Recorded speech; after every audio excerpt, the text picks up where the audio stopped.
The moon hangs low over Kentucky hills, casting silver light across a weathered fence post where a man's hands rest scarred and still. Ethan Miller hasn't touched his camera in weeks, though it dangles from his neck like a forgotten promise. Behind him, the cabin stands dark, save for a single room where photographs of a laughing child cover every wall.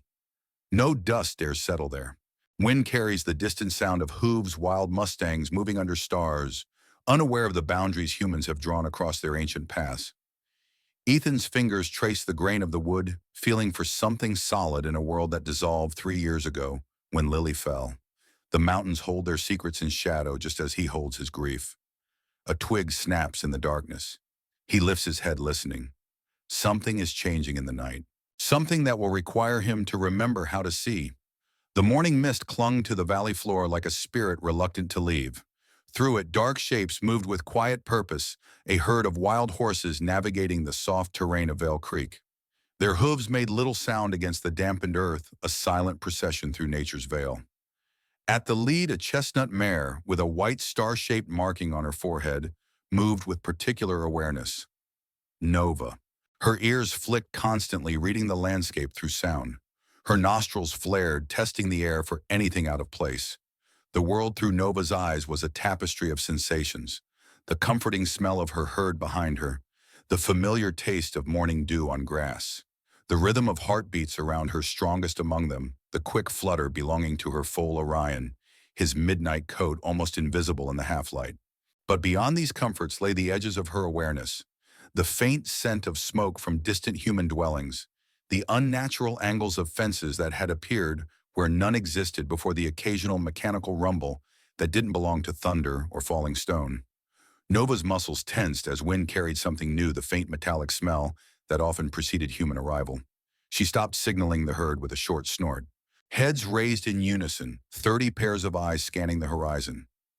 Nothing visible. Not yet. But Nova had learned to trust the whispers of instinct. She guided the herd deeper into the valley, away from the unknown threat, her body between her foal and whatever might come. 10 miles away, a man sat alone in darkness. Ethan Miller's hands moved with practiced precision in his cabin's darkroom, guiding photographic paper through chemical baths. Red light cast everything in blood tones appropriate for the feeling that had settled in his chest 3 years ago and never left. The image emerging from the chemicals showed a golden eagle wings spread against a storm-threatened sky. Technically perfect, emotionally hollow, like everything he'd produced since Lily died. He pinned the photograph beside hundreds of others that lined the walls, a gallery of perfect moments that failed to capture what he'd lost. In the corner, a separate collection hung where he alone could see it. Photographs of an 8-year-old girl with wild blonde hair and her father's determined eyes. Ethan rubbed his face, 3 days of stubble rough against his palms. The clock read 2:17 a.m. Sleep wouldn't come tonight. It rarely did. He moved to the main room of his isolated cabin. Outside, moonlight painted the forest in silver and shadow. His gaze drifted to the mountain ridge visible through the window, the same ridge where his daughter had fallen, where he had failed to save her. The phone rang, jarring in the silence. Only one person would call at this hour. "Still up, I see." Maya Chen's voice held the practiced patience of someone used to dealing with wounded creatures. "Working," Ethan replied. "The university called again. They want you for the guest lecture series." "No." "Ethan." "I said no, Maya." A sigh traveled through the line. "I'm worried about you." "I'm fine. It's been 3 years. I know exactly how long it's been." His tone ended the conversation before it could begin. A moment of silence stretched between them. "I found another one yesterday," Maya finally said. "Young stallion, South Ridge. Shot with a tranquilizer. Someone removed the tracking collar before I could get there. Call Jackson. The sheriff says there's nothing to investigate. No evidence." Ethan's jaw tightened. 7 horses gone in 6 months. The local authorities displayed remarkable indifference to the pattern. "I need to go," he said. "Ethan." He hung up, slipping the phone into his pocket. He grabbed his camera and night vision equipment. If sleep wouldn't come, he might as well work.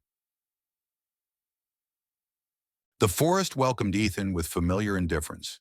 He moved silently, decades of fieldwork evident in each careful step.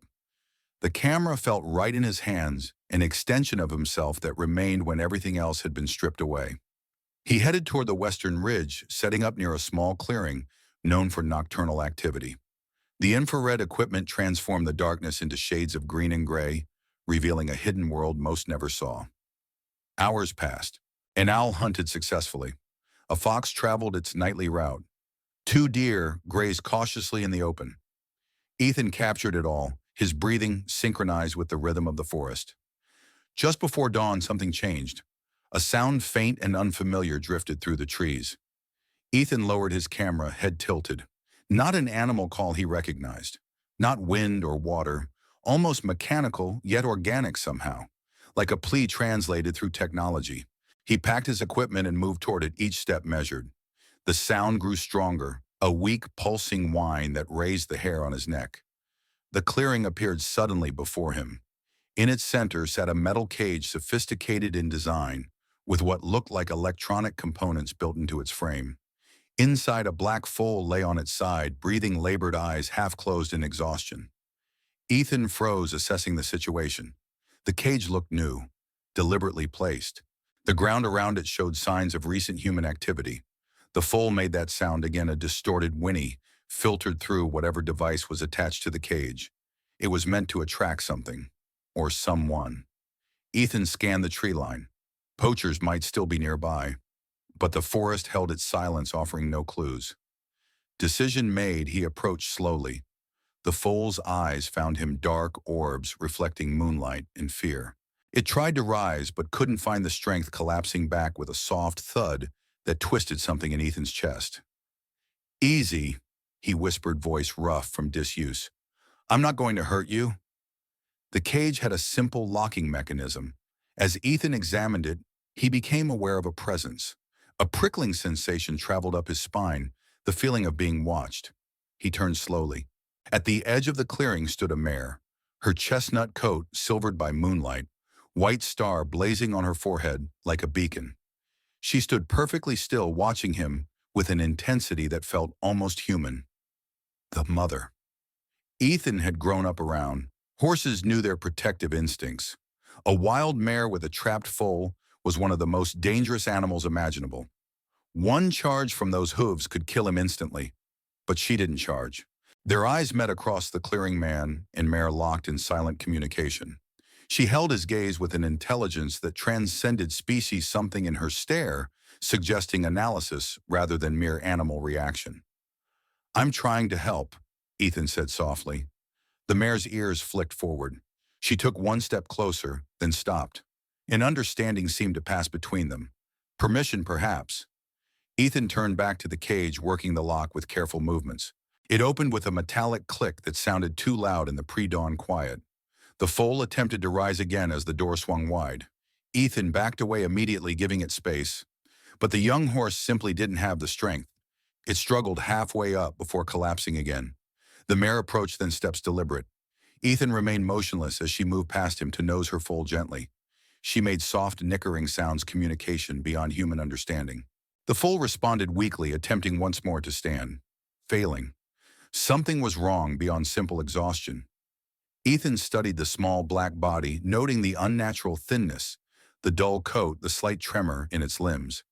"He needs help," Ethan found himself saying aloud. "Medical help." The mare turned her attention back to him. In the growing light of dawn, her eyes revealed a depth of awareness that made Ethan's breath catch.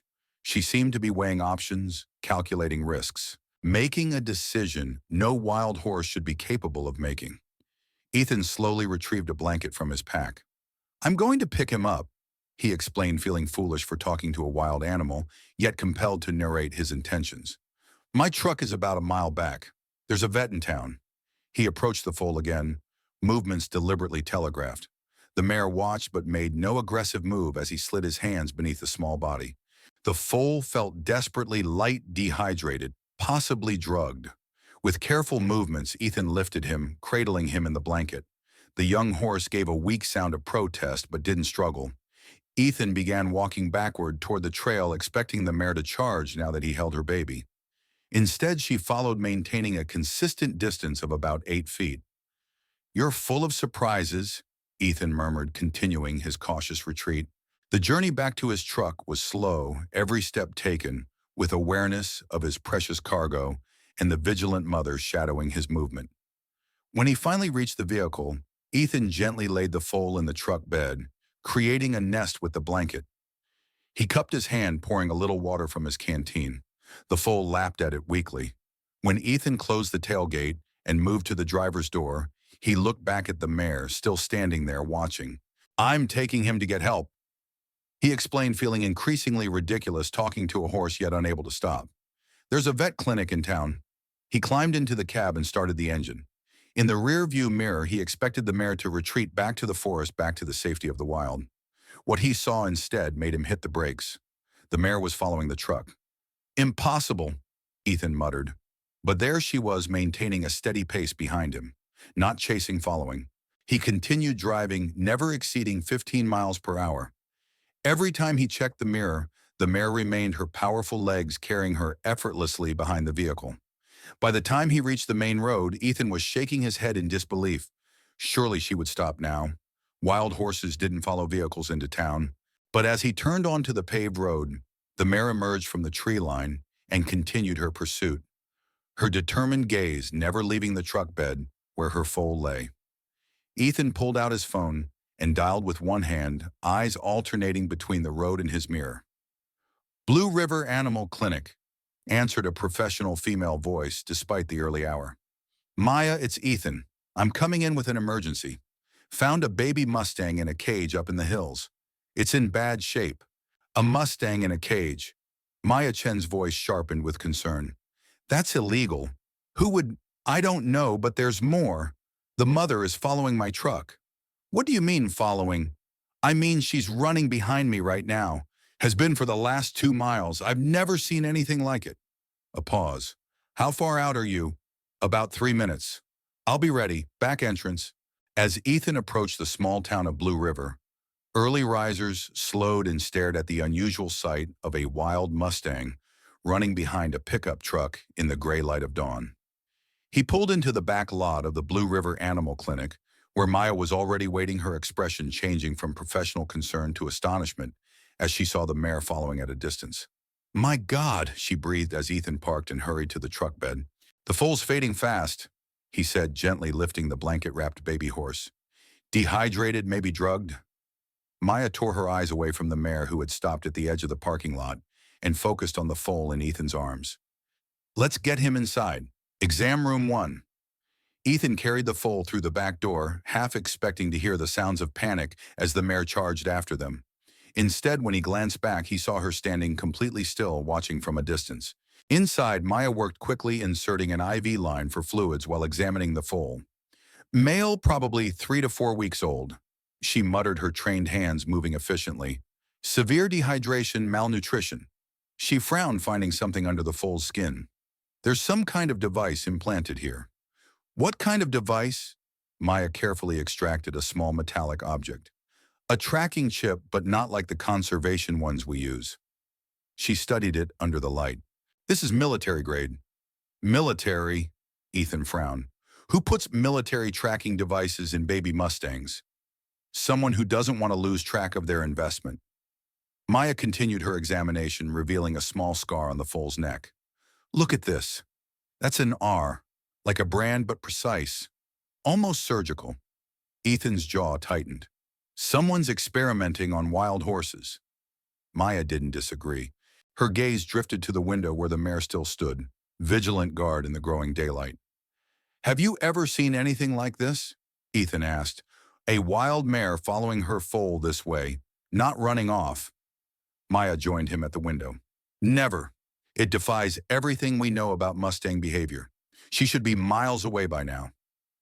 The foal began receiving fluids and medication, his breathing gradually becoming more regular. Ethan stayed by his side, occasionally glancing out the window to confirm the mare remained. "What are you going to do with him?" Maya asked as she checked the IV. Ethan hadn't thought that far ahead. "Get him healthy first, I guess. Then release him back to the wild." Maya raised an eyebrow. After human contact, you know the herd might reject him. They won't reject him if his mother accepts him. Ethan looked out at the mare again, and something tells me she's not going anywhere without him. As the sun climbed higher, the foal's condition stabilized. Maya worked methodically, testing samples, documenting everything. "I'm calling Sheriff Jackson," she said, reaching for the phone. "This is clearly a case of wildlife interference." Ethan nodded his attention, drawn to the foal now sleeping peacefully.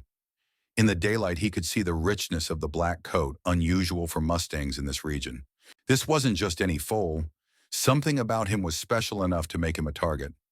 While Maya spoke with the sheriff, Ethan took photographs of the implant, the brand, the cage components he'd brought with him.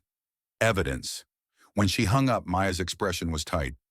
"Jackson says there's not enough evidence of criminal activity. Says the foal could have wandered into an old trap." "That's bullshit. That cage was new, deliberately placed." "I know, but unless we can prove who put it there..." Ethan's jaw worked. Another dead end, just like the other missing horses. "I need to develop some of these photos," he said finally. "Maybe there's something we missed. The foal should be stable enough to move in a few hours. Where will you take him?" Ethan looked at the small black figure, then out at the patient mare still standing guard. "Home, I guess, for now." In his dark room, Ethan worked with methodical precision, developing the photographs from the morning's discovery. Each image revealed details his eye had missed in the moment: the sophisticated engineering of the cage, the careful placement in a natural clearing frequented by the herd. This wasn't opportunistic poaching. This was calculated. The final photograph he developed was different, a shot he'd taken of the mare, watching him through the clinic window. As the image took form in the chemical bath, something about it nagged at his memory. He'd seen her before. Ethan moved to a filing cabinet, pulling out a portfolio dated 3 years earlier. Inside were the last photographs he'd taken with Lily on that final trip. Landscapes mostly, wildlife encounters, Lily's bright smile against mountain backdrops. Near the end, a sequence showed a herd of Mustangs crossing a high meadow. Lily had been ecstatic, begging to get closer. Ethan had refused. Wild horses were unpredictable, but had used his telephoto lens to capture their movement. In the third image, a chestnut mare with a white star marking looked directly at the camera. The same mare. Younger without the foal, but unmistakably the same. Ethan's hand trembled slightly. Of all the Mustangs in these hills, what were the odds that this particular mare, one he had photographed with Lily, would be the one to trust him with her foal? A coincidence, surely. Yet it felt like more. He returned to the clinic at dusk. The mare had moved closer to the building during the day, but retreated to her original position when people approached. She hadn't left to feed or drink. "She refused water from everyone but me," Maya said, leading Ethan to the recovery area. "It's like she's categorized humans into threats and non-threats." The foal was standing now, still wobbly, but considerably stronger than morning. His dark eyes followed their movement with newfound alertness. "I've named him Orion," Maya said, "for the stars on his flank." Ethan noticed the pattern, then a small cluster of white hairs forming a constellation on the otherwise midnight coat. "He's ready to travel if you still want to take him," Maya continued. "But Ethan, what you're attempting, caring for a wild Mustang foal with the mother present, it's unprecedented." "Got a better idea?" Maya sighed. "No. The alternative is a rehabilitation center 200 miles away. They'd take the foal, but the mare wouldn't be able to follow that far." "Exactly. And separating them now after what she's done to stay with him..." Maya shook her head. "It feels wrong." Ethan gently stroked the foal's neck. "They stay together. I'll manage." He prepared his truck, creating a secure but comfortable space in the bed for Orion's transport. Maya helped load the still weak foal and provided detailed care instructions. "Call me if anything changes," she insisted, handing him medications and specialized feed. "And Ethan, be careful. Whatever's happening with these horses, it's not normal." As Ethan drove home at a deliberately slow pace, the mare followed once again. In his rear-view mirror, her determined stride reflected the last light of day, powerful muscles working tirelessly to keep pace with the vehicle carrying her foal. Ethan found himself speaking aloud, though she couldn't possibly hear him through the closed windows. "Who are you?" he wondered. And why did you choose to trust me? Ethan's property bordered national forest on three sides with 10 acres of fenced pasture that hadn't held animals since he'd purchased the place. He parked near the barn and carefully carried Orion inside to a stall he'd hastily prepared. The mare watched from just beyond the fence line, her gaze never leaving her foal. After settling Orion with fresh water and the special feed Maya had provided, Ethan approached the fence. "You can come in, you know," he said softly. "Gates open." The mare stood motionless, assessing the situation, evaluating the risk. Ethan waited. This had to be her choice. Finally, with deliberate steps, she approached the open gate. She paused at the threshold between freedom and captivity, a line no wild Mustang willingly crossed. Then she stepped through. Ethan led her to the barn, maintaining a respectful distance. Inside, Orion nickered weakly at the sight of his mother. Their reunion was tender, the mare thoroughly examining her foal, making soft sounds of what might have been reassurance. Ethan left them alone, retreating to his cabin. Through the window, he could see the barn, where the unlikely pair settled for the night, a wild mare who had chosen to enter human space, and her recovering foal. Before sleep finally claimed him, Ethan found himself thinking about the photograph, the mare looking directly at the camera on that day with Lily. The day before everything changed. Just coincidence. It had to be. Yet as he drifted toward unconsciousness, another explanation whispered at the edges of his mind, one that spoke of connections beyond rational understanding. Dawn broke with the sound of guitar strings. Ethan sat on his porch, fingers finding melodies he hadn't played in 3 years. Music that had once been for Lily alone. In the pasture, the mare Nova, he'd begun calling her in his mind, grazed, while Orion explored his new surroundings on strengthening legs. The foal's recovery was remarkable, his natural curiosity emerging as his health returned. Ethan's playing paused when he noticed Nova's reaction. Her ears were pricked forward, her attention fully on the music.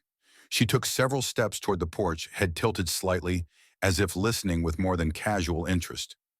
A strange feeling settled in Ethan's chest. He began playing Lily's favorite song, a simple melody he'd composed for her 5th birthday. Nova approached slowly, stopping about 15 feet from the porch. Her eyes never left Ethan's hands as they moved across the strings. Something in her gaze, a recognition that shouldn't be possible, sent a chill down his spine. The sound of an approaching vehicle broke the moment. Nova retreated immediately to Orion's side as a sheriff's department SUV came up the drive. Sheriff Robert Jackson stepped out, his weathered face set in its usual stoic expression. At 53, he carried himself with the confidence of a man who'd seen everything his small jurisdiction could offer. Until now, perhaps. "Heard you found something interesting yesterday," he said by way of greeting. Ethan set the guitar aside. "Maya called you. Said you found a Mustang foal in some kind of high-tech cage." Jackson's tone carried skepticism. "Said the mother followed you to town. See for yourself." Ethan nodded toward the pasture. Jackson turned, clearly not expecting to actually see a wild Mustang standing protectively beside her foal on private property, making no attempt to flee at human presence. "Well, I'll be damned," he muttered.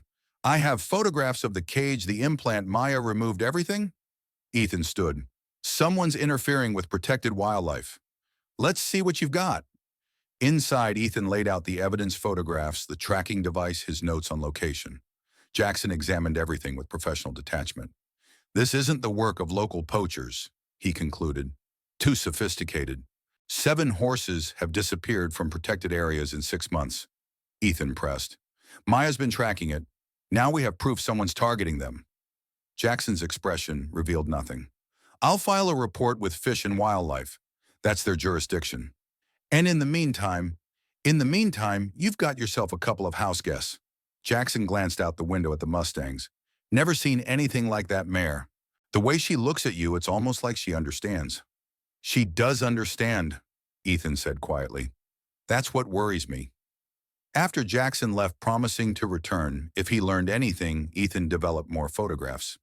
This time he included images of Nova and Orion in his pasture documentation of their unprecedented behavior.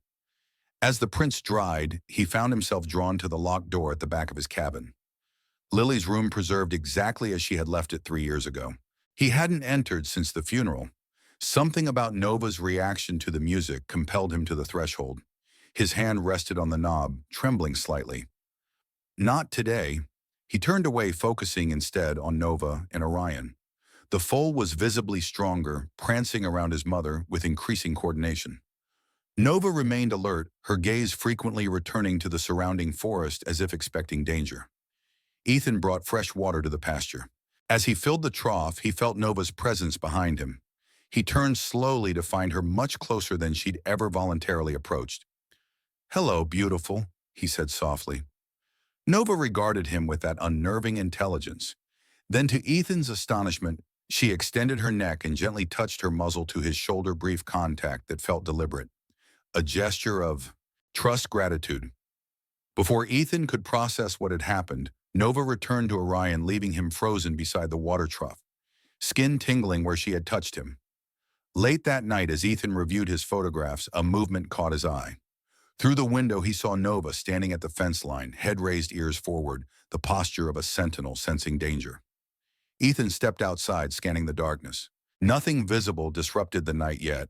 Nova remained alert, focused on the forest beyond the property. A premonition slipped cold fingers down his spine. Whatever had led to Orion's captivity wasn't finished, and somehow Nova knew it. As if confirming his thoughts, she turned to look at him directly. In the moonlight, her eyes reflected understanding beyond her species, a warning shared between unlikely allies. Something was coming. The photographs Ethan had taken of the cage revealed details invisible to the naked eye. Under magnification, a small logo became visible on one of the electronic components, a stylized R, identical to the brand on Orion's neck. Ethan searched online, finding nothing matching the symbol. He sent the image to Maya with a question mark. Her response came within minutes. "Come to the clinic, now." He found her in her office, surrounded by medical journals and open laptop screens. "That symbol," she said without preamble, "belongs to Resonance Corporation, subsidiary of Blackwood Enterprises. The development company," Ethan frowned. "What would they want with wild horses?" Maya turned one of the screens toward him. "Resonance specializes in behavioral modification technologies. Most of their work is classified, but they've published some papers on using low-frequency sound waves to influence animal behavior." Sound waves. Infrasonic frequencies, below human hearing threshold but perceivable by various animals. They've been researching ways to repel predators from livestock control pest species non-chemically. Something clicked in Ethan's memory. The cage was making noise. Not just the foal, the cage itself was emitting some kind of sound. Maya nodded grimly. "A lure, possibly, or a control mechanism." She pulled up another document. 3 months ago, Blackwood acquired 10,000 acres bordering the Mustang Preservation Area. They've filed permits for a research facility. And suddenly, wild horses are disappearing. Ethan's jaw tightened. "We need to talk to Jackson again." "Already tried. He says without direct evidence linking resonance to the cage, there's nothing he can do." "Then we need to find that evidence." On the drive back to his cabin, Ethan's thoughts raced. Blackwood Enterprises was powerful, the kind of corporation with political connections and legal teams that made them practically untouchable. If they were behind the disappearances, proving it wouldn't be easy. As he pulled into his driveway, he noticed Nova and Orion were not visible in the pasture. A moment of panic seized him until he spotted movement in the barn. Inside, he found them in the stall, Nova, standing protectively over Orion, who lay on his side trembling. "What's wrong, boy?" Ethan knelt at the stall door. Orion's eyes were unfocused, his breathing rapid. Nova pawed anxiously at the ground, making soft sounds of distress. Ethan reached for his phone to call Maya, but before he could dial, Orion suddenly stilled, then rose shakily to his feet as if nothing had happened. Nova continued to show signs of agitation, herding her foal to the corner furthest from the barn door. Her behavior reminded Ethan of prey animals sensing a predator, though none was visible. That night, reviewing his earlier photographs of Lily and the Mustang herd, Ethan noticed something in the background of one image. A black SUV parked on a distant ridge, nearly invisible against the tree line. He enlarged the section, enhancing it as much as possible. 2 men stood beside the vehicle. One held what looked like a directional antenna. The date stamp on the photograph, May 17th, the day before Lily fell. Ethan's hands began to shake. A coincidence. It had to be. He unlocked his camera case, removing a memory card he hadn't reviewed in 3 years. It contained video footage from their final hike, mostly Lily identifying plants, practicing with her own small camera, laughing. He forced himself to watch, looking now for details he might have missed in his grief. Near the end, a sequence showed Lily climbing a small rock formation just below the ridge where she would fall the next day. She was talking excitedly about a bird's nest she'd spotted. In the background, barely audible above the wind, a strange, pulsing tone. Lily suddenly grabbed her head, wincing. "Daddy, what's that noise?" "What noise, sweetheart?" Ethan's voice from behind the camera. "It hurts my ears." She shook her head as if trying to clear it. "Like a buzzing inside my head." Numb. The footage ended there. The next day they had returned to the same area. Lily had climbed higher, reaching for a better view of a hawk's nest. She had lost her balance, suddenly clutching her head in the same way. And then Ethan closed the laptop, cold realization spreading through his chest. Not a coincidence. A sound that hurt Lily's ears. Men with directional equipment on the ridge. A research company specializing in low-frequency sound waves. The cage emitting sounds to lure or control Mustangs. Connections formed like frost crystals in his mind, a pattern too terrible to ignore. What if Lily's fall hadn't been an accident? What if she had heard something, something designed to affect behavior, and it had caused her to lose balance? Ethan moved to the window, watching Nova standing vigilant in the moonlight, as if she too sensed the pieces falling into place. "Who are you?" he whispered. "And what do you know?" As if in answer, Nova turned toward the cabin. Even across the distance, their eyes met with unnatural precision. In that moment, Ethan felt the first crack in the wall he'd built around his grief, a terrible suspicion that might lead to truth and perhaps eventually to something like justice. For Lily, for the Mustangs, for himself. Retry N, OK Next, Part 2 5002. Edit. The guitar set in Ethan's hands like a confession. Its strings, silent for 3 years, now vibrated with melodies he'd once played for Lily. Morning sunlight streamed through the cabin windows as his fingers remembered what his mind had tried to forget. Nova stood at the fence line, her attention fixed on the music. Each note seemed to draw her closer, ears forward, eyes never leaving Ethan's hands. Orion frolicked nearby, his recovery progressing with remarkable speed. 5 days had passed since Ethan had found him in that electronic cage. The foal's midnight coat now gleamed with health, his movements growing more confident by the hour. But it was Nova's behavior that continued to defy explanation. She approached the porch steps closer than ever before and stood absolutely still, listening to Ethan play Lily's favorite lullaby. Something in her gaze made Ethan's fingers falter. Recognition. Impossible as it seemed, the mayor appeared to know this song. "You couldn't have heard this before," he whispered. Nova blinked slowly, then lowered her head in what almost looked like acknowledgement. The moment broke when Ethan's phone buzzed. Maya's name flashed on the screen. "I've identified the device from Orion's neck," she said without preamble. "It's a neural transmitter, military grade, designed to deliver signals directly to the brainstem." "What kind of signals?" "Based on the research I've found on Resonance Corp, probably low-frequency sound waves. The same technology they're reportedly developing to control predator species." Ethan watched Nova return to Orion, her movements protective. "They're experimenting on wild horses?" "It gets worse," Maya continued. "I tested Orion's blood for unusual compounds, found traces of a synthetic neurotransmitter that enhances auditory sensitivity. They're not just tracking these horses, Ethan. They're modifying them." Cold anger settled in Ethan's chest. "For what purpose?" "Unclear, but Blackwood's new research facility is being built on land that cuts directly through traditional Mustang migration routes. If they could control the herd's movements, they could claim the horses were no longer using those routes, grounds for reducing the protected habitat area." "Exactly. The environmental impact statement for their project specifically cites changing wildlife patterns as justification for the development boundary." Ethan's gaze drifted to the memory card containing Lily's final video. The strange sound, her discomfort. "Maya, could these sound frequencies affect humans?" A pause. "Theoretically, yes. Especially children, their auditory systems are more sensitive." "Why? I need to show you something. Can you come out here?" "Tronasur." Maya's face paled as she watched the video of Lily wincing at an inaudible sound, followed by Ethan's explanation of what happened the next day. You think Resonance was testing their technology when Lily fell? Ethan nodded, the words still difficult to form. The timing fits. The location fits. Her symptoms fit. That's, that's a serious accusation, Ethan. I know how it sounds, but the more I learn about what they're doing to these horses, the more I'm convinced Lily's fall wasn't an accident.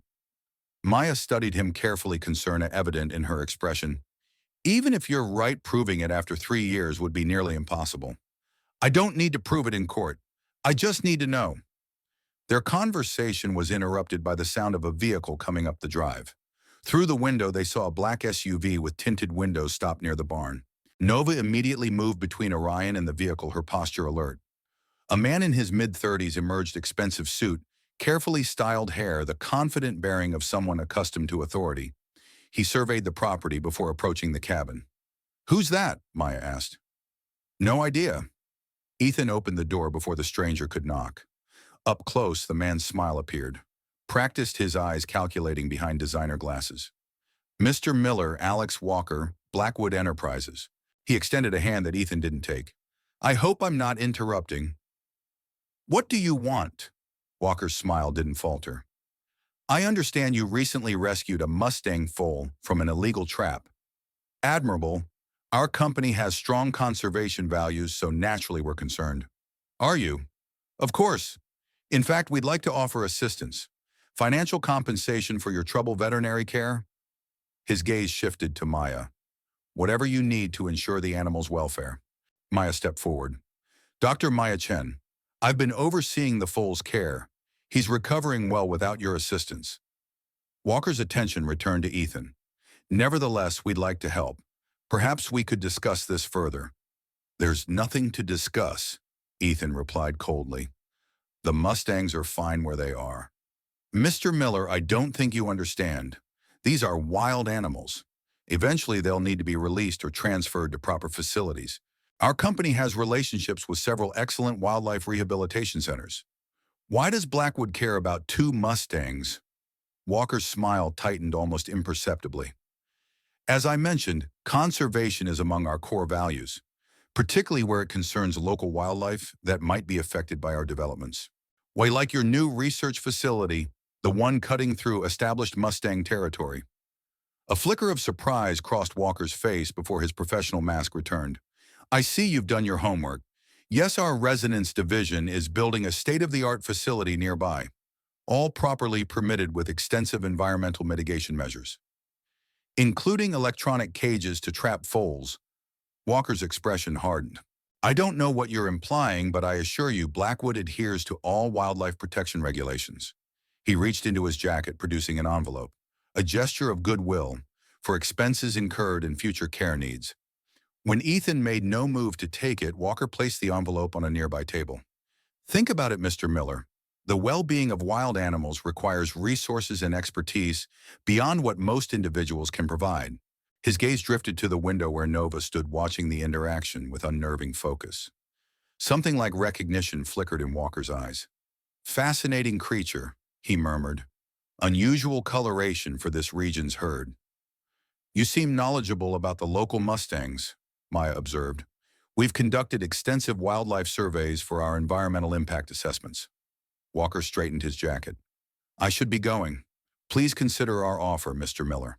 We'd hate to see these magnificent animals suffer due to inadequate arrangements." The threat beneath the polite words was unmistakable. After Walker departed, Ethan picked up the envelope. Inside was a check for $50,000 and a business card with Walker's contact information. "That was interesting," Maya said. "They're worried enough to try buying you off, which means we're onto something." Ethan stared out the window at the retreating SUV. "The question is, what exactly Jinin on wants?" That night, Ethan couldn't sleep. The pieces refused to fit together in a way that made sense. Why would a corporation like Blackwood be experimenting on wild horses? What possible value could controlling Mustang herds have beyond clearing land for development? And how did Lily's fall connect to all this? Near midnight, he noticed Nova's strange behavior. The mare paced the fence line, occasionally stopping to stare intently at the forest beyond the property. Her anxiety was palpable, communicating itself to Orion, who stayed unusually close to her side. Ethan grabbed his camera and night vision equipment. If something was out there, he wanted documentation. The forest appeared empty at first. Then a flicker of movement caught his attention, a shadow moving between trees approximately half a mile from the property line. Ethan adjusted his equipment focusing. A figure in dark clothing carrying what looked like specialized equipment. The device in the person's hands resembled a directional antenna, similar to what Ethan had spotted in the background of his photograph from 3 years ago. As he watched the figure aim the device toward Ethan's property, almost immediately Orion collapsed in the pasture legs, buckling as if his strength had suddenly evaporated. Nova reacted immediately, positioning herself between the forest and her foal, making distress sounds. She pawed at the ground, violently tossing her head as if fighting against something invisible. Ethan ran to the pasture camera, still recording. By the time he reached them, Orion was trembling uncontrollably, eyes unfocused. Nova appeared to be in pain as well, yet remained standing guard over her foal. When Ethan looked back toward the forest, the figure was gone. Orion's seizure lasted approximately 3 minutes before he gradually relaxed, breathing returning to normal. Nova remained agitated long after constantly scanning the tree line. Ethan reviewed the footage, a sick feeling settling in his stomach. Someone had deliberately triggered a reaction in the foal, activated whatever device or chemical had been implanted. And they'd done it from Blackwood property. "I think I know what they're doing," Maya said the next morning, examining Orion while Ethan showed her the night's footage. "They're not just tracking Mustangs, they're conditioning them, creating controlled responses to specific sound frequencies. Like a remote control for wild animals," Ethan muttered. "Exactly. If they can make the herds avoid certain areas on command, they can effectively redraw the Mustangs' territory without physical barriers, which would allow them to reduce the protected habitat area and expand their development." Maya completed her examination of Orion, who appeared fully recovered from the episode. "The foal shows no lasting effects, but the implications are disturbing. They're clearly monitoring your property." Ethan's jaw tightened. "We need to show this to Sheriff Jackson." Jackson reviewed the evidence with professional detachment in his small office later that day. The footage of Orion's seizure, Maya's analysis of the implant, the tracking device's specifications. "I understand your concerns," he said finally, "but this isn't conclusive proof of corporate wrongdoing. What we have is a sick foal, a protective mare, and someone wandering on Blackwood's property with what might be surveying equipment." "Sheriff," Maya began. "Doctor, Chen, I respect your expertise, but speculation about experimental technology and corporate conspiracies requires more than circumstantial evidence." "What about the resonance logo on the cage components?" Ethan pressed. "The identical brand on Orion's neck." "I've inquired with Blackwood. They claim no knowledge of any such activities and suggest these might be counterfeit uses of their subsidiary's branding." "And you believe them?" Jackson's expression remained neutral. "What I believe doesn't matter. What I can prove does. Right now, all I have is a wild horse with an unusual mark and some electronic components that may or may not belong to Resonance." Ethan leaned forward. "Sheriff, someone is deliberately harming protected wildlife, possibly using technology that could affect humans as well." "Like your daughter?" Jackson asked quietly. The question landed like a physical blow. "What?" "Maya mentioned your theory about Lily's fall, that it might be connected to Resonance's research." "And," Jackson sighed, "Ethan, I remember the investigation. I was there. It was a tragic accident, a young girl climbing where she shouldn't have been, losing her balance. She grabbed her head right before she fell, like she heard something painful. Grief finds patterns where none exist, looks for meaning in random tragedy." Jackson's tone softened. "I understand the need to make sense of what happened, but connecting your daughter's accident to corporate experiments on wild horses 3 years later? It's a stretch." Ethan stood abruptly. "So you'll do nothing?" "I didn't say that. I'll increase patrols near the protected areas, document any unusual activities around the herds. But without stronger evidence linking Blackwood or Resonance to illegal activities, my hands are tied." Outside, Maya placed a hand on Ethan's arm. "He's not completely wrong, you know. The connection to Lily is circumstantial at best. You think I'm imagining it. I think grief can make us see connections that support what we need to believe." Maya's expression was gentle. "But that doesn't mean you're wrong about what's happening to the Mustangs now. Something illegal is clearly going on. Ethan looked toward the mountains where Lily had died. I need to know Maya, one way or another. That evening, Ethan sat on his porch watching Nova and Orion in the pasture. The mare had been unusually attentive to the foal since the previous night's incident, rarely letting him out of her sight. As darkness fell, Ethan retrieved his guitar again, fingers finding melodies that had remained locked away with his grief. The music drifted across the property, carrying memories of Lily dancing in the living room, of bedtime songs and morning welcomes. Nova approached the porch slowly, moving closer than she ever had before. In the falling light, her eyes reflected something beyond animal awareness, a depth of understanding that made Ethan's throat tighten. She stopped at the bottom step close enough that Ethan could have reached out to touch her. "What are you trying to tell me?" he whispered. Nova extended her neck, nostrils flaring as she took in his scent. Then with deliberate movement, she turned and walked toward the barn. At the door, she stopped, looking back at him expectantly. Ethan set the guitar aside and followed, curious. Inside the barn, Nova led him to the tack room, where he'd stored the evidence from the cage, the electronic components, notes, photographs. She pawed at the door until he opened it. "What is it, girl?" Nova entered the small room, moving directly to Ethan's camera bag hanging on a hook. She nudged it insistently. Ethan removed the camera, turning it on. The screen illuminated with the last image he'd viewed Lily laughing on that final mountain trip. Nova's reaction was immediate and startling. She nickered softly, pressing her muzzle gently against the screen. Her eyes moved from the image to Ethan, back and forth, as if making a connection. A chill ran through him. "You recognize her?" It was impossible. Yet the mare's behavior left little room for other interpretation. Somehow Nova remembered Lily from that encounter 3 years ago. Ethan's hands trembled as he scrolled to the image of Nova herself taken that same day. He turned the screen toward her. Nova studied the photograph, then pressed her forehead against Ethan's chest, a gesture so deliberate, so compassionate, that tears sprang to his eyes unbidden. "You were there," he whispered. "You saw what happened to her." The mare's dark eyes held his intelligence, and something like sorrow reflected in their depths. Not just animal intelligence, something more, something transformed. A terrible suspicion formed in Ethan's mind. What if Resonance's experiments hadn't begun recently? What if they'd been testing their technology on the Mustang herds for years? What if Nova had been affected, enhanced somehow, by early versions of the same technology that might have caused Lily's fall? It would explain the mare's unusual awareness, her seemingly impossible understanding.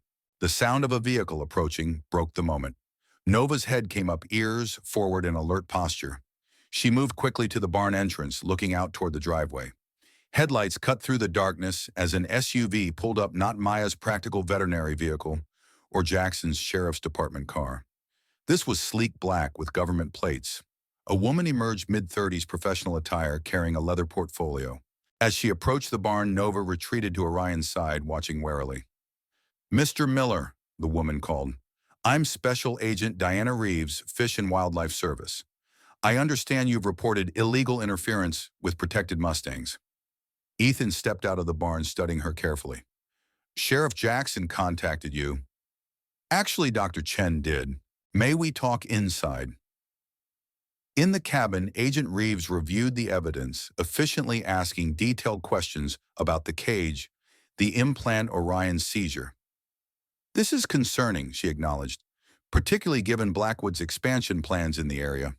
There have been similar reports from other protected territories where they're developing unusual wildlife behavior, unexplained deaths. You believe Resonance is behind it? Let's say they're persons of interest. Their research into infrasonic behavior modification is classified, but the applications for wildlife control would be extremely valuable in development contexts. What can you do? Officially open an investigation, increase monitoring of the herds, review Blackwood's environmental compliance." Reeves closed her portfolio. "Unofficially, I'd appreciate copies of everything you've documented, particularly last night's incident." Ethan provided his files along with Maya's analysis of the implant and tracking device. "What about Nova and Orion?" he asked. "The mare and foal. Technically, they should be relocated to a wildlife rehabilitation facility. They've had extensive human contact. Nova chose to be here. She can leave any time the gate stays open." Reeves studied him curiously. Dr. Chen mentioned their unusual behavior, said the mare appears to have human-level awareness at times. She does. You believe Resonance's experiments enhanced her cognitive abilities? I think they were testing their technology on the herds 3 years ago. I think Nova was affected by early trials, maybe changed somehow. That's a significant claim, Mr. Miller. Spend 5 minutes observing her. You'll see. Agent Reeves stayed until nearly midnight watching from the porch as Nova performed a series of behaviors that defied conventional understanding of equine capabilities. The mare opened a latched gate, responded to complex verbal cues she couldn't have been trained to recognize, and demonstrated problem-solving abilities more typical of primates than horses. I've never seen anything like this, Reeves admitted. If Resonance achieved this level of cognitive enhancement accidentally, the implications are staggering. And dangerous, Ethan added, especially if the same technology affects humans. Your daughter, Reeves nodded. Dr. Chen mentioned your theory. I'm not dismissing it, but proving such a connection after 3 years would be extraordinarily difficult. I know. I just need to understand what happened. I'll do what I can, Mr. Miller. In the meantime, document everything. The more evidence we have of current violations, the stronger our position. After Agent Reeves departed, Ethan remained on the porch watching Nova, standing sentinel at the property boundary. The mare's posture communicated vigilance awareness of threats beyond human perception. A protector not just of her foal, but perhaps of something larger. A truth trying to emerge. 3 days later, Maya arrived with unexpected news. My ex-husband called, she said without preamble. David, he worked for Resonance until about 2 years ago. Ethan looked up from the photographs he'd been organizing. What did he say? He was cryptic, worried about confidentiality agreements. But he confirmed they were conducting field trials with acoustic behavior modification technology in this region 3 years ago. Said there were unintended consequences that led to the project being temporarily suspended. Lily's fall, he wouldn't specify, but he's willing to meet talk off the record. Maya hesitated. He also said he recognized Nova from my description. Called her Subject 7. Something cold settled in Ethan's chest. They experimented on her specifically. Apparently, she demonstrated unusual resistance to the control frequencies. Most animals simply complied with the directional commands, but Nova seemed able to override them somehow. Made her particularly valuable to the research, which is why they want her back. And Orion, he must have inherited whatever makes her special. Maya nodded. David's driving up from Colorado tomorrow. Says he has documentation we should see. That night, Ethan reviewed his newest photographs, Nova interacting with Orion, demonstrating her extraordinary awareness, standing guard over the property. In one particularly striking image, she gazed directly into the camera with an expression that seemed to communicate not just intelligence, but purpose. A sharp cry from outside broke his concentration. Ethan rushed to the window to see Nova in clear distress, rearing and shaking her head violently. Orion lay collapsed on the ground nearby, body rigid. Grabbing his camera, Ethan ran outside. The moment he crossed the threshold, a high-pitched whine assaulted his ears, painful, disorienting, like nothing he'd ever experienced. He staggered, nearly falling as dizziness overwhelmed him.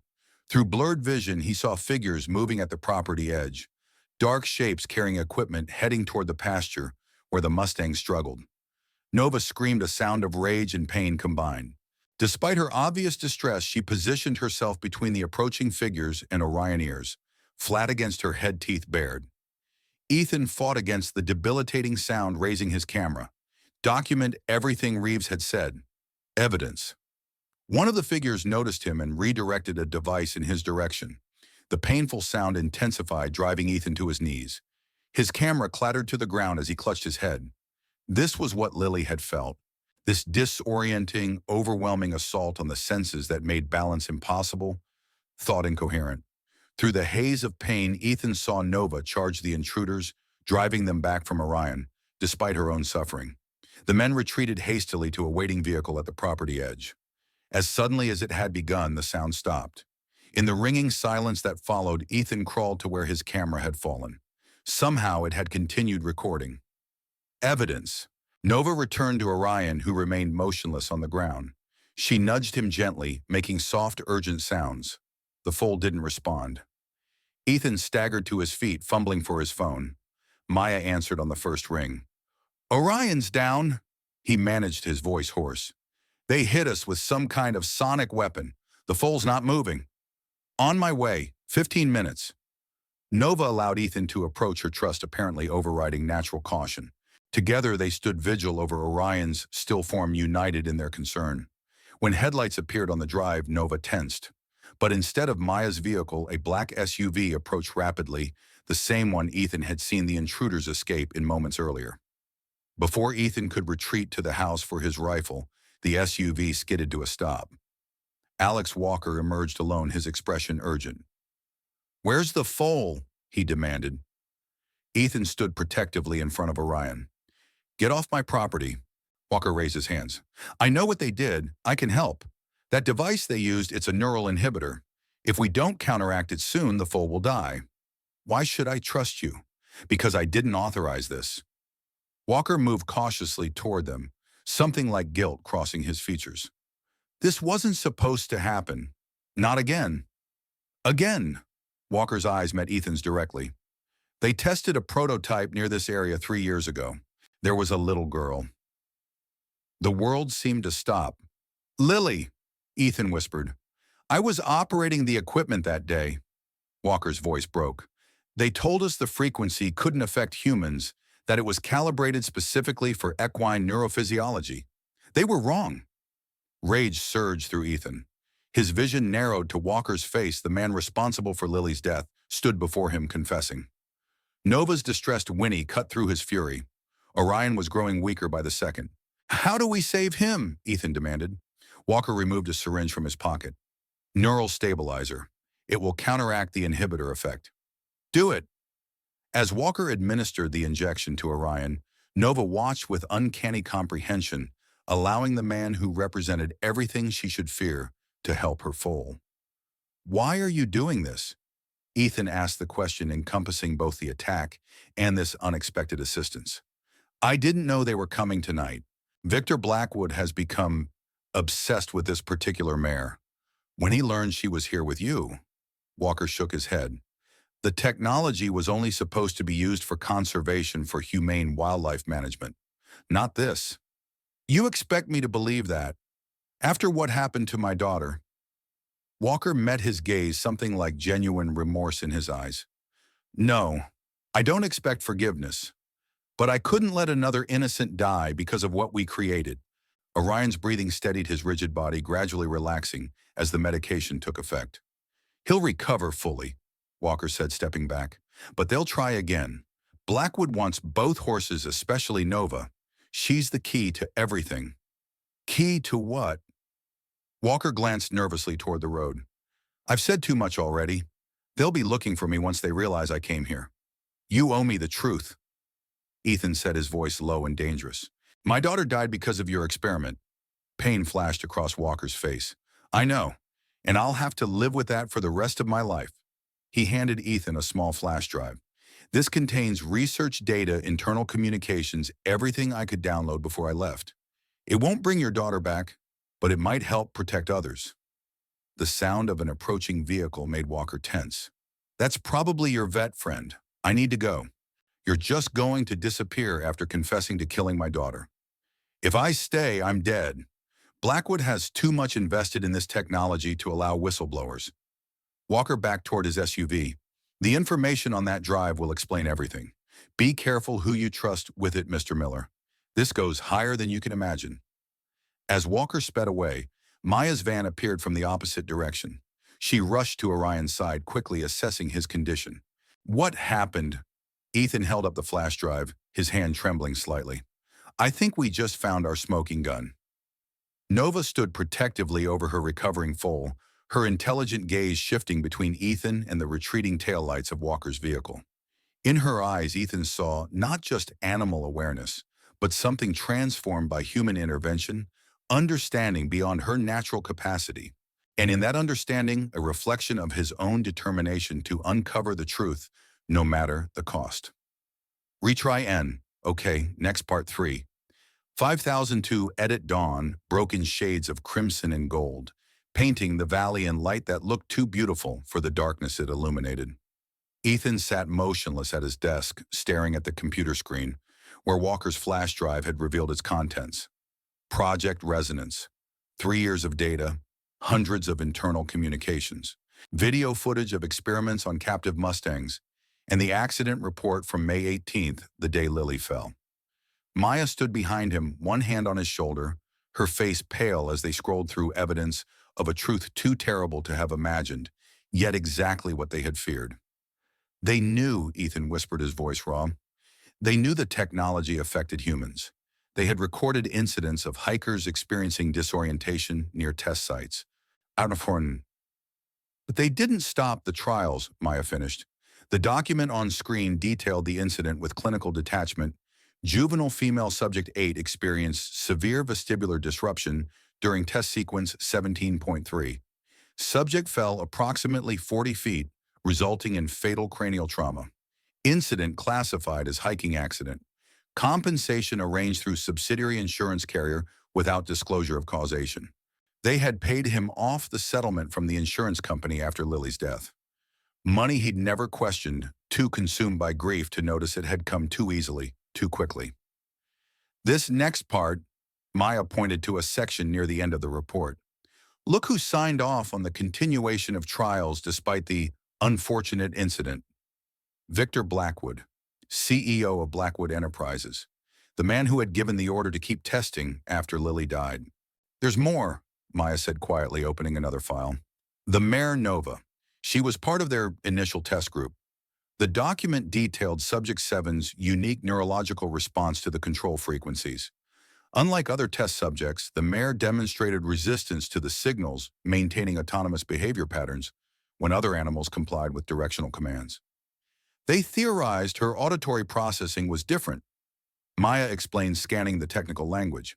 Something about her brain structure allowed her to perceive the control frequencies but override their behavioral influence, which made her valuable for the next phase of research, Ethan added. Breeding program, genetic selection for offspring with similar capabilities. He pulled up footage of a laboratory where captured Mustangs underwent testing.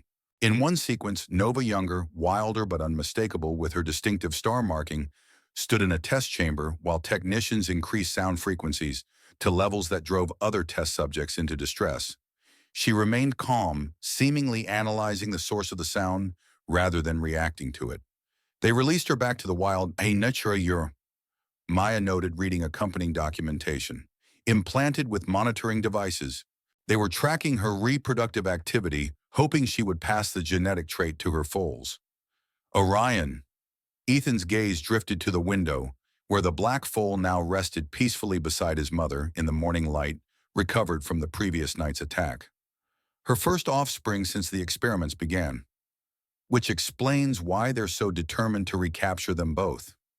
Maya straightened, rubbing her tired eyes. This is beyond disturbing.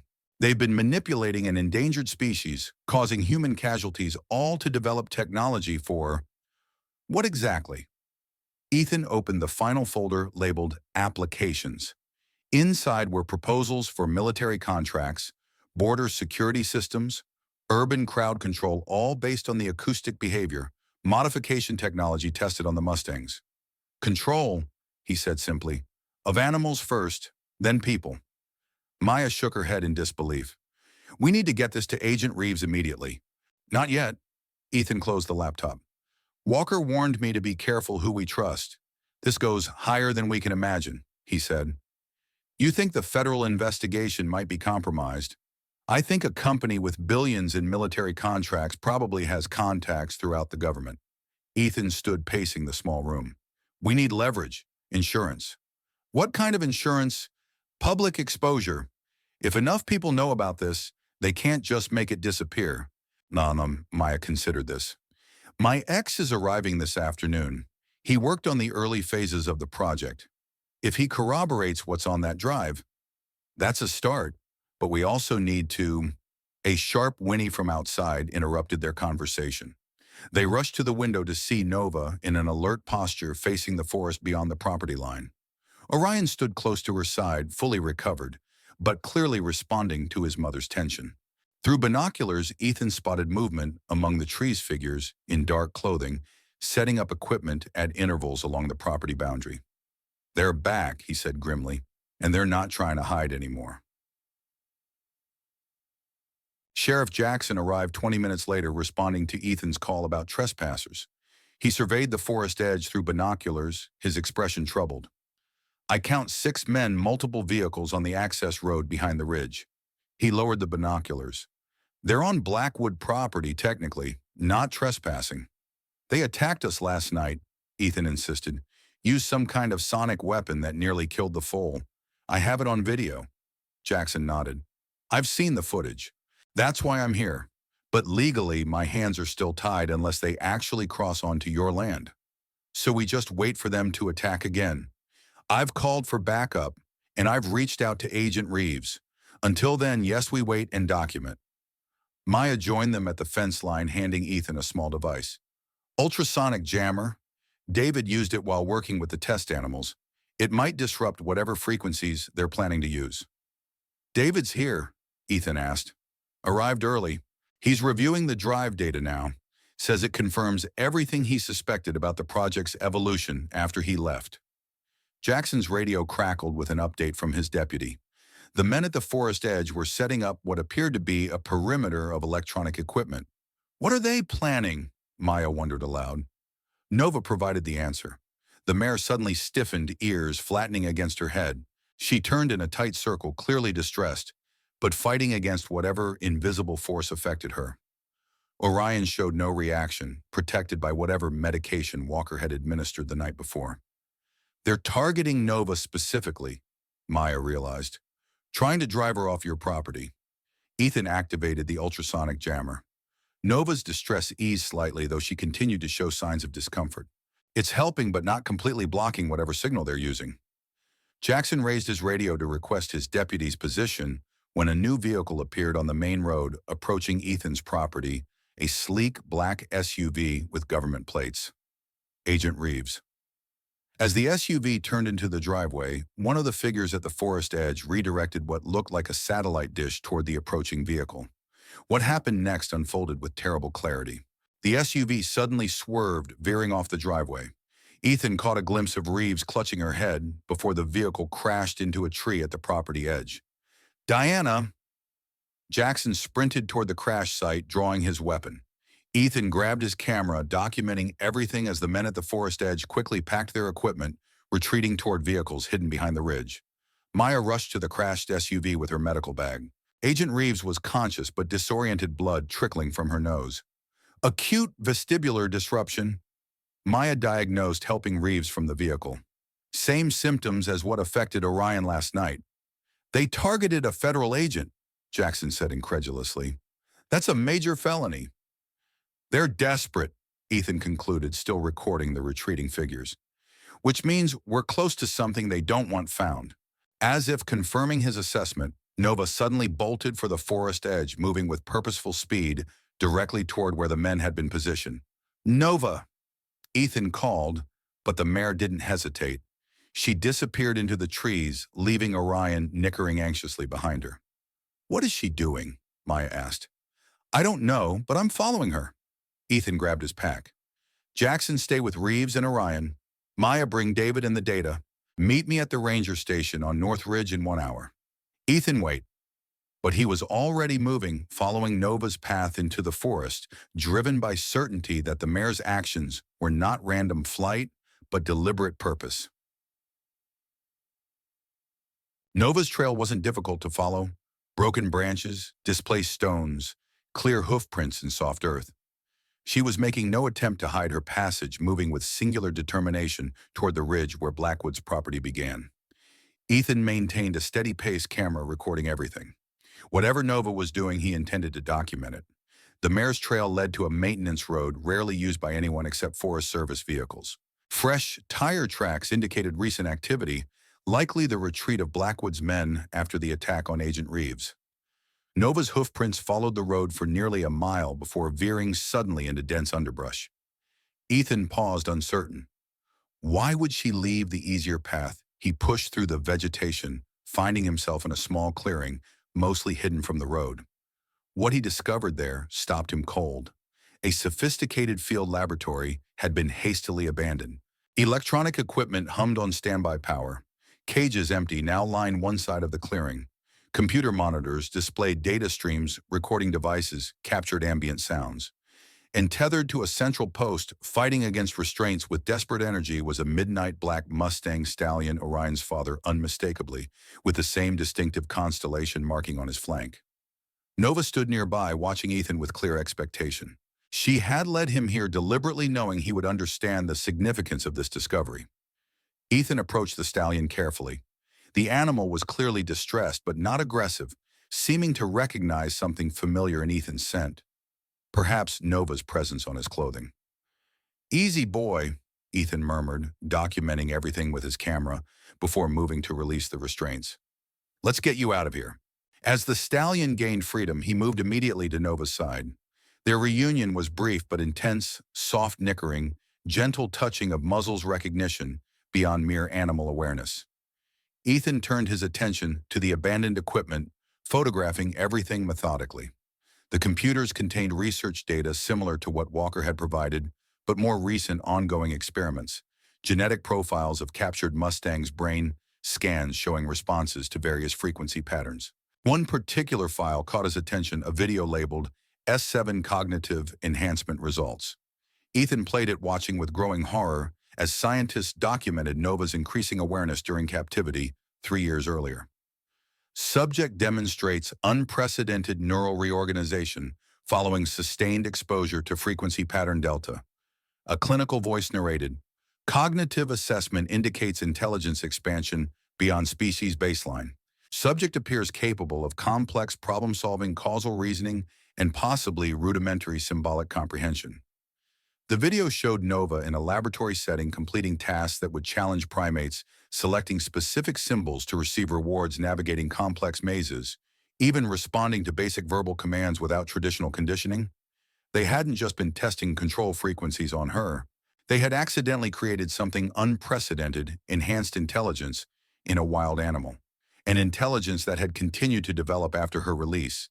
An intelligence that had recognized Lily in the photograph. That had led Ethan to this hidden facility. The sound of vehicles approaching pulled Ethan from his stunned realization.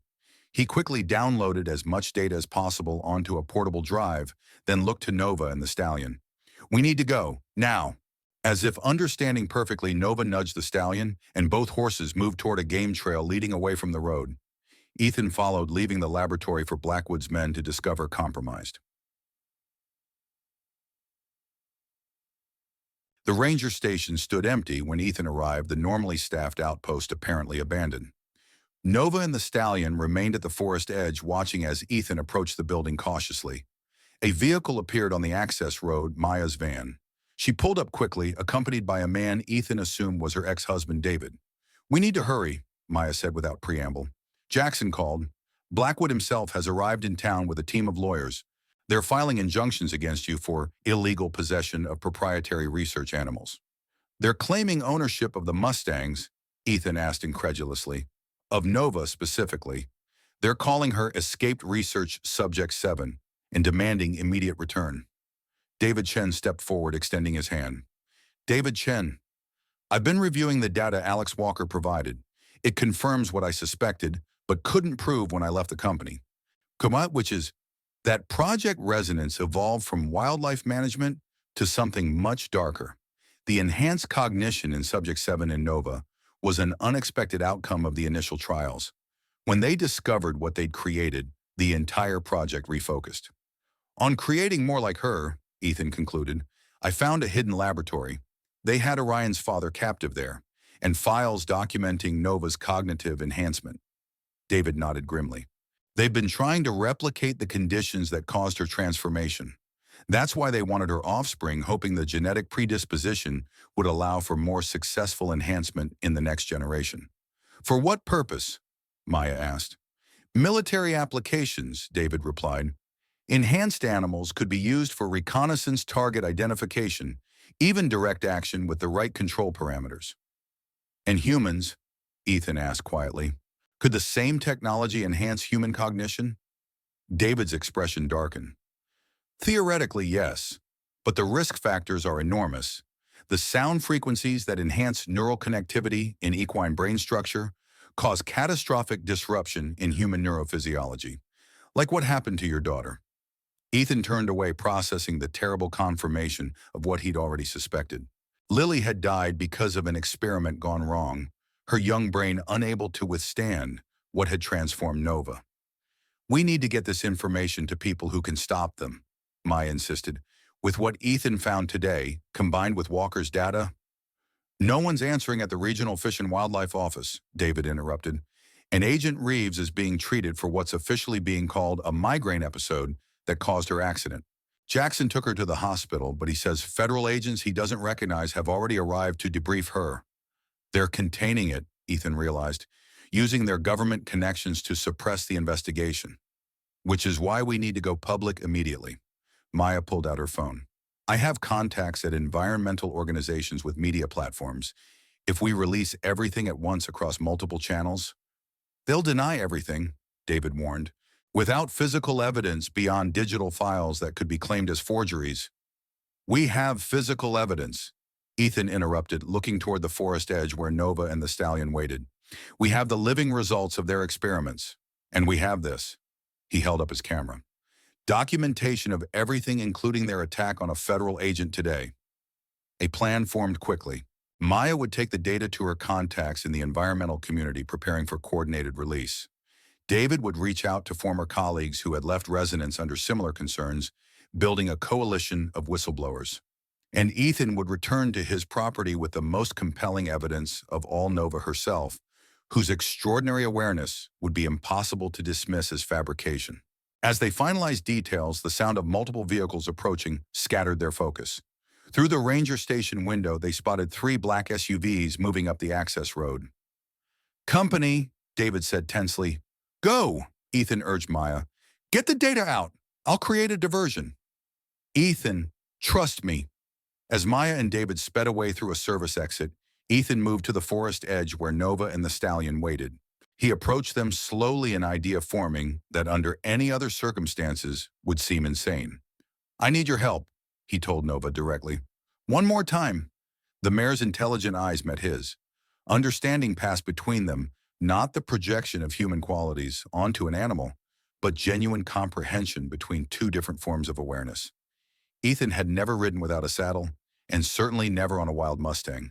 But as he placed his hand gently on Nova's back, she stood perfectly still, lowering slightly, as if to make it easier for him to mount. With one fluid movement, Ethan was on her back. The stallion nickered skeptically, but made no aggressive move. Through the trees, men in tactical gear emerged from the SUVs, moving toward the ranger station with purposeful intent. Ethan leaned close to Nova's ear. Now, he whispered, fast. The mare needed no further encouragement. She bolted from the tree line with explosive speed, the stallion following close behind. They thundered directly past the approaching men, close enough for Ethan's camera to capture their startled faces clearly. Recognition registered on one face. Victor Blackwood himself, standing beside his vehicle, watching in undisguised shock as his prized research subject carried a human rider directly before him. The image would be impossible to explain away the CEO of Blackwood Enterprises in the remote forest, confronted by the living evidence of his illegal experimentation. Nova didn't slow as they passed the stunned group, her powerful stride carrying them swiftly down the access road toward the main highway. Behind them, shouts of confusion gave way to the sound of vehicles hastily pursuing. But Nova knew these forests intimately, and soon she veered off the road onto a narrow trail where vehicles couldn't follow. The stallion matched her pace, the 3 of them moving as one through terrain. Nova navigated with confident precision. Ethan held on, trusting her completely, camera still recording their flight. Whatever happened next, the truth would be preserved. They emerged from the forest near dusk, approaching Ethan's property from the rear, where no roads permitted vehicle access. Nova slowed to a walk, her breathing controlled, despite the miles they had covered. In the pasture, Orion waited anxiously, nickering with joy as his parents appeared. The family reunion unfolded with touching simplicity, the foal racing to meet them, the stallion approaching his offspring with gentle curiosity, Nova overseeing the interaction with evident satisfaction. Ethan dismounted carefully, legs unsteady after the long ride. As he oriented himself, he became aware of multiple vehicles parked in his driveway. Sheriff's Department news vans, even what appeared to be federal agency SUVs. Maya approached from the barn, relief evident in her expression. "You made it. We've been worried sick." "What's happening?" Ethan nodded toward the assembled vehicles. "Everything's happening," she replied with grim satisfaction. David's contacts came through. 3 former resident scientists have confirmed the research program and its connection to the acoustic technology. Agent Reeves recovered enough to file an official report about the attack, and the environmental groups released everything simultaneously an hour ago. Blackwood, currently being questioned by FBI agents who arrived from the regional office. Apparently attacking a federal agent was enough to override whatever influence he had. Edgery Sheriff Jackson joined them, his normally stoic expression replaced by something approaching amazement. "You actually rode her," he said, staring at Nova. "A wild Mustang." "She's more than that," Ethan replied. "She's evidence of what they did, what they created." Jackson nodded. "The FBI seized all research facilities on Blackwood property. They found the laboratory you discovered, plus 2 others deeper in the restricted area. Dozens of captured Mustangs in various stages of experimentation. And Walker, found in his vehicle about 20 miles south, single gunshot." Jackson's expression turned somber. He left a detailed confession implicating Blackwood and several government officials in covering up the project's casualties, including your daughter. The news should have brought satisfaction, but Ethan felt only a hollow ache where rage had burned for so long. Justice for Lily wouldn't bring her back. Nothing would. As twilight deepened, reporters attempted to approach the Mustang family, but Nova shepherded Orion and the stallion to the far side of the pasture, maintaining a protective boundary around them. Ethan provided a brief statement emphasizing the illegal experimentation on protected wildlife and its consequences rather than his personal connection to the tragedy. The full story would emerge in time, but tonight belonged to the living rather than the lost. Hours later, when the property finally emptied of officials and media, Ethan sat alone on his porch steps. Nova approached quietly, leaving her family resting in the pasture to stand before him in the moonlight. "It's over," he told her softly. "They'll never cage you again." Nova lowered her head, gently pressing her forehead against his chest, that now familiar gesture that transcended species boundaries. In her dark eyes, Ethan saw intelligence beyond what nature had intended, but precisely what she had become: a bridge between worlds, a testament to both human arrogance and unexpected grace. "What happens now?" he whispered, though the question was really for himself. Nova turned her head toward the distant mountains, the wild territory that was her true home. Then back to Ethan, a choice silently acknowledged. She belonged to the wild with her family. The experiments had changed her but hadn't erased her essential nature. She would return to the free ranges, wiser perhaps than any Mustang before her, carrying the gift and burden of her enhanced awareness. But not tonight. Tonight she chose to remain at this threshold between worlds, watching over both her foal and the human who had become, against all odds, something like family. Spring painted the valley in wildflowers when Ethan finally opened the locked room that had preserved Lily's memory like an untouched shrine. Sunlight streamed through windows unopened for years, illuminating a childhood frozen in time. Maya helped him sort through Lily's belongings: clothes donated to families in need, books, to the local school, toys to children who would give them new life. They worked methodically, honoring each item with memories shared aloud, transforming the act into a celebration of who Lily had been, rather than merely a catalog of what remained. In the pasture beyond the house, Nova, Orion, and the stallion, whom Ethan had named Atlas, grazed peacefully. In the months since Blackwood's arrest, they had remained on his property by choice, though the gates stood permanently open to the protected lands beyond. Victor Blackwood faced federal charges for environmental crimes, illegal experimentation on protected species, and conspiracy related to Lily's death.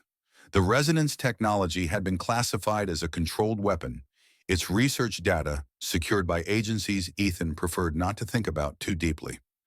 Some questions would remain unanswered. Whether other animals had been enhanced like Nova, whether the technology might eventually find ethical applications, Whether human cognition could safely benefit from similar principles, these belonged to a future Ethan would observe but not shape. His own path had emerged with unexpected clarity. The photographs he'd taken throughout the residence investigation had sparked international interest in wild horse conservation. A foundation established in Lily's name now funded protection for Mustang territories throughout the western states, and the small cabin that had been his refuge in grief was transforming into something new, a research and education center focused on ethical wildlife studies. Maya had joined as the resident veterinarian, her expertise ensuring the health of Mustang populations throughout the region. As summer approached, Nova's behavior began to change. She spent more time at the property boundary, looking toward the high mountain meadows where the wild herds gathered during warmer months. Orion, now sturdy and independent, increasingly followed his father's lead in exploring beyond the fenced pasture. They were preparing to leave their time in the human world drawing to its natural conclusion. On the anniversary of Lily's death, Ethan sat on his porch playing her favorite melody on the guitar that had become a daily companion again. Nova approached from the pasture, Orion and Atlas following at a respectful distance. The mare stood before Ethan, her intelligent gaze reflecting 3 years of shared history from that first encounter when he had found Orion trapped through their journey to expose resonance to this moment of inevitable parting. "You're ready," Ethan said simply. Nova nickered softly, extending her neck to touch his shoulder one final time. Not goodbye, but acknowledgement of a connection that would remain even as their paths diverged. The next morning, the gate stood open as always, but the pasture was empty. Following some silent signal, the Mustang family had departed during the night, returning to the wild territories that were their birthright. Ethan found himself smiling through the inevitable sadness of their departure. They had healed each other, finding purpose in shared adversity. Now they each had new paths to follow, shaped by what they had experienced together, but not defined by it. That evening he hiked to the ridge where Lily had fallen. The spot had been a place of darkness in his mind, for so long a void, where grief had crystallized into something impenetrable. Now as sunset painted the landscape in amber and gold, he saw it differently. This was where his daughter had experienced her last moments of joy, before tragedy struck, excited about a hawk's nest, delighted by the mountain view, fully alive in her curiosity about the world. As dusk deepened, movement on a distant slope caught his attention. Through binoculars he spotted 3 familiar figures, Nova, Atlas, and Orion, moving with the fluid grace of creatures perfectly adapted to their environment. They paused at the crest of the hill, silhouetted against the fading light.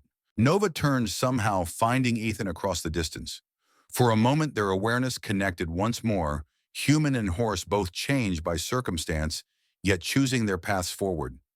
Then the Mustang family disappeared over the ridge, returning to the wilderness that had always been their true home.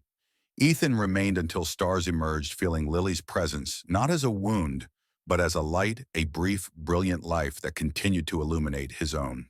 In his backpack, her favorite book, and a small container of wildflower seeds he would scatter here tomorrow, creating a living memorial where hikers might pause to appreciate beauty rather than marking only loss. The healing wasn't complete. Perhaps it never would be entirely. But it had begun in earnest on the day a chestnut mare with a star on her forehead had chosen to trust him with her foal, setting in motion a journey neither could have anticipated. As Ethan descended the mountain in moonlight, he found himself listening for hoofbeats in the distance, for the sound of wild Mustangs running free across protected lands. Nova's family would thrive in that freedom, perhaps passing their unique awareness to future generations, perhaps simply living as nature intended. And he would continue his work here, protecting the wild places, honoring Lily's memory, building something meaningful from the broken pieces of the past. Two paths diverging after a brief transformative intersection, each forever marked by the other, each moving forward into its own kind of freedom. Ethan reached the valley floor and turned to look once more at the moonlit ridge. Somewhere in the darkness beyond, Nova led her family home. And here in this place between wilderness and civilization, he was finding his way home as well. Different journeys, same destination. The healing of what had been broken. The freedom to become what was meant to be. Dawn breaks over the valley where wild horses run their silhouettes dark against the golden horizon. Ethan stands at the fence line, guitar in hand, watching the empty pasture that once held Nova and her family. The cabin behind him has changed. Photographs of Lily now hang beside images of Mustangs, sorrow and wonder, sharing the same walls. The locked room stands open, sunlight streaming through windows that breathe again. He plucks a single note that hangs in the morning air. In the distance, a chestnut mare pauses on a ridge-white star, catching the first light. Too far to be certain, it's her; too precise in its timing to be coincidence. Maya approaches with coffee, her presence beside him now familiar as the mountains. They don't speak of what was lost or found, only what continues. The mare disappears over the hill, returning to a freedom paid for in painful truths. Ethan plays Lily's melody, once more softer now, like a question sent into the wild. How strange that healing should come not from forgetting the fall, but from following what rises afterward.